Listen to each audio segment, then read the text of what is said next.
ನಮಸ್ಕಾರ ಸ್ನೇಹಿತರೆ. ದೇವರು ಕೊಟ್ಟಿರುವಂತ ಮುಖ್ಯವಾದ ಕಾಣಿಕೆನೆ ನಮ್ಮ ಜೀವನ. ಈ ಜೀವನದಲ್ಲಿ ಒಂದು ಮುಖ್ಯ ಅಂಗವಾಗಿರುತ್ತೆ ನಮ್ಮ ಈ ಪರಿವಾರ.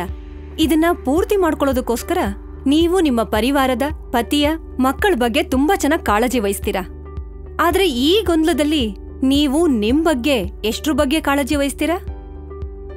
ನಮ್ಮ ಜೀವನನ ಸರಿಯಾಗಿ ಪರಿಪೂರ್ಣಗೊಳಿಸೋದಕ್ಕೋಸ್ಕರ ನಮ್ಮ ಶರೀರ, ದಿನನಿತ್ಯದ ಆಹಾರ ಮತ್ತು ಜೀವನ ಶೈಲಿ ಬಗ್ಗೆ ಕಾಳಜಿ ವಹಿಸೋದು ಮುಖ್ಯ ಆಗಿರತ್ತೆ. ಈ ರೀತಿನಲ್ಲಿ ನೀವು ಯಾವಾಗಾದ್ರೂ ಯೋಚನೆ ಮಾಡಿದ್ದೀರಾ? ಈಗ ಯೋಚನೆ ಮಾಡಬೇಡಿ, ನೋಡಿ. ಶರೀರದ ಪ್ರತಿಯೊಂದು ಅಂಗವೂ ಜೀವಕೋಶಗಳಿಂದ ಬೆಳೆದಿರುತ್ತದೆ. ಈ ಜೀವಕೋಶಗಳು ನಮ್ಮ ದೇಹಕ್ಕೆ ಅವಶ್ಯಕತೆಯ ತಕ್ಕಂತೆ ಬೆಳೆಯುತ್ತದೆ ಇಲ್ಲ ವಿಭಜನೆಗೊಳ್ಳುತ್ತದೆ.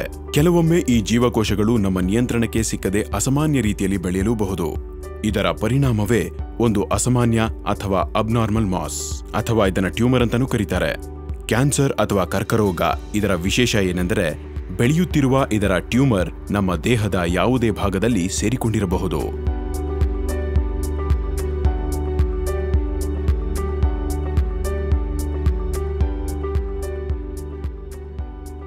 ನಾವಿವತ್ತು ಚರ್ಚೆ ಮಾಡಲಿದ್ದೇವೆ ಬ್ರೆಸ್ಟ್ ಕ್ಯಾನ್ಸರ್, ಅಂದ್ರೆ ಸ್ತನದ ಕ್ಯಾನ್ಸರ್ ಬಗ್ಗೆ. ನಿಮಗಿದು ಗೊತ್ತಾ? ಪ್ರಪಂಚದಲ್ಲಿ ಕ್ಯಾನ್ಸರ್ ಇಂದ ಸಾಯೋಂತ ಮನುಷ್ಯರಲ್ಲಿ 23% ಸ್ತನದ ಕ್ಯಾನ್ಸರ್ ಇಂದ ಸಾಯೋರಾಗಿರ್ತಾರೆ ಮತ್ತು 34 ಮಹಿಳೆಯರಲ್ಲಿ ಒಬ್ಬರಿಗೆ ಈ ಕಾಯಿಲೆ ಇರುತ್ತೆ. ಆದ್ರೆ ಹೆದರೋ ಅವಶ್ಯಕತೆ ಇಲ್ಲ. ಸ್ತನದ ಕ್ಯಾನ್ಸರ್ಗೆ ಚಿಕಿತ್ಸೆ ಇದೆ. ಕ್ಯಾನ್ಸರಿನ ಪ್ರಕಾರ ಮತ್ತು ಅದರ ಹಂತದ ಮೇಲೆ ನಿರ್ಧಾರ ಆಗತ್ತೆ. ಸ್ತನದ ಕ್ಯಾನ್ಸರಿನ ಮುಖ್ಯ ಕಾರಣಗಳ ಬಗ್ಗೆ ಈಗ ನಾವು ಮಾತಾಡೋಣ. ತುಂಬಾ ಅನಿವಾರ್ಯ ಘಟನೆಗಳಿಂದ ಕ್ಯಾನ್ಸರ್ ಆಗೋ ಸಾಧ್ಯತೆಗಳಿವೆ. ವಯಸ್ಸಾಗ್ತಾ ಇರೋದು, ತಂದೆ ತಾಯಿಯರಿಂದ, ಪರಿವಾರದಿಂದ ಪ್ರಭಾವ ಹೊಂದುವ ಸಾಧ್ಯತೆ. ಆದ್ರೆ ಕೇವಲ 5% ಅಷ್ಟು ಈ ರೀತಿ ಕೇಸ್ಗಳಲ್ಲಾಗತ್ತೆ. ನಿಮ್ಮ ಜೀವನ ಶೈಲಿ ಕೂಡ ಸ್ತನ ಕ್ಯಾನ್ಸರ್ಗೆ ಕಾರಣ ಆಗಬಹುದು. ನಮ್ಮ ದೈನಂದಿನ ಬದುಕಿನಲ್ಲಿ ನಡೆಯುವ ಕೆಲವು ಈ ರೀತಿಯ ಘಟನೆಗಳನ್ನು ನಾವು ನಿಯಂತ್ರಣಕ್ಕೆ ತರಬಹುದು.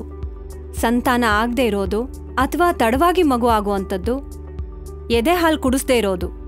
ಅದಕ್ಕೆ ಹೇಳೋದು ಅಮ್ಮನ ಹಾಲು ಮಗುಗೆ ತುಂಬಾ ಒಳ್ಳೇದು ಅಂತ. ಮದ್ಯಪಾನ ಹಾಗೂ ಧೂಮಪಾನ ಮಾಡುವುದರಿಂದ, ಬೊಜ್ಜು ಹಾಗೂ ಬೇಡವಾದ ಪದಾರ್ಥಗಳ ಹೆಚ್ಚಿನ ಸೇವನೆ, ಹಾಗೂ ದೈಹಿಕ ದೃಷ್ಟಿಯಲ್ಲಿ ಕಾಂತಿ ಇಲ್ಲದೆ ಇರುವುದು.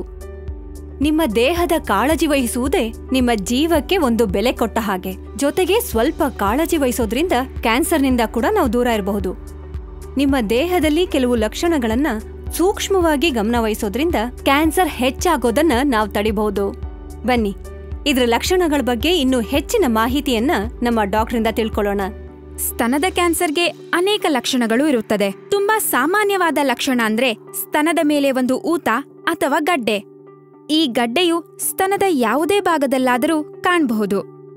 ಸ್ತನದ ತ್ವಚೆಯಲ್ಲಿ ಕೆಲವು ಬದಲಾವಣೆಗಳು, ಅಂದರೆ ಸ್ತನದ ಮೇಲೆ ಕೆರೆತ ಬರುವುದು ಕೂಡ ಒಂದು ಸೂಚನೆ. ಸ್ತನದ ನಿಪ್ಪಲ್ ಅಥವಾ ಸ್ತನಾಗ್ರಹವು ವಿಭಿನ್ನವಾಗಿ ಕಾಣುವುದು, ಅಂದರೆ ಅದು ಹೆಚ್ಚು ಆಚೆ ಬರುವುದು ಅಥವಾ ಒಳಗೆ ಹೋಗುವುದು. ಕೆಲವೊಮ್ಮೆ ನಿಪ್ಪಲ್ನಿಂದ ಬರುವ ರಕ್ತ ಅಥವಾ ರಕ್ತದ ರೀತಿಯ ಪದಾರ್ಥ ಹೊರಬರುತ್ತದೆ. ತುಂಬಾ ಅಪರೂಪವಾಗಿ ಕಾಣಿಸುತ್ತೆ. ಸ್ತನದ ಚರ್ಮ ಕೆಂಪಗೆ ಅಥವಾ ದಪ್ಪಗಾಗುತ್ತದೆ. ಕೆಲವೊಮ್ಮೆ ರೋಗಿಯು ಹೆಚ್ಚು ನೋವಿನಿಂದ ಬಳಲುತ್ತಿರಬಹುದು. ಮತ್ತೆ ಕೈಗಳ ಕೆಳಗೆ ಊತವು ಕಂಡುಬರುತ್ತದೆ. ಆದರೆ ಇದು ತುಂಬಾನೇ ಅಪರೂಪ. ಈಗ ನಮ್ಮಲ್ಲಿ ಮೂಡುವ ಪ್ರಶ್ನೆ ಅಂದ್ರೆ, ಈ ಲಕ್ಷಣಗಳನ್ನ ಹೇಗ್ ಕಂಡುಹಿಡಿಯೋದು ಅಂತ. ಯೋಚನೆ ಮಾಡ್ಬೇಕಾಗಿರೋ ಅಗತ್ಯನೇ ಇಲ್ಲ. ಬೇಗ ಈ ಲಕ್ಷಣಗಳನ್ನ ಕಂಡುಹಿಡಿಯೋದ್ರಿಂದ ಕ್ಯಾನ್ಸರ್ಗೆ ಕೂಡ ಚಿಕಿತ್ಸೆ ಇದೆ. ನಿಮ್ಮ ಶರೀರದ ಒಂದು ಸುಲಭವಾದ ಪರೀಕ್ಷೆ ಸ್ತನ ಕ್ಯಾನ್ಸರ್ನ ಲಕ್ಷಣಗಳನ್ನು ಕಂಡುಹಿಡಿಯುವುದರಲ್ಲಿ ಹೆಚ್ಚು ಸಹಾಯ ಮಾಡುತ್ತದೆ. ಎಲ್ಲಕ್ಕೂ ಮೊದಲು ಕನ್ನಡಿಯ ಮುಂದೆ ನಿಂತುಕೊಳ್ಳಿ. ನಿಮ್ಮ ಕೈಗಳನ್ನ ತಲೆ ಹಿಂದೆ ಇಟ್ಕೊಳ್ಳಿ ಮತ್ತು ಸ್ತನದ ಸುತ್ತಮುತ್ತ ಗಡ್ಡೆ ಅಥವಾ ಬದಲಾವಣೆಯನ್ನು ಕಂಡುಕೊಳ್ಳಿರಿ.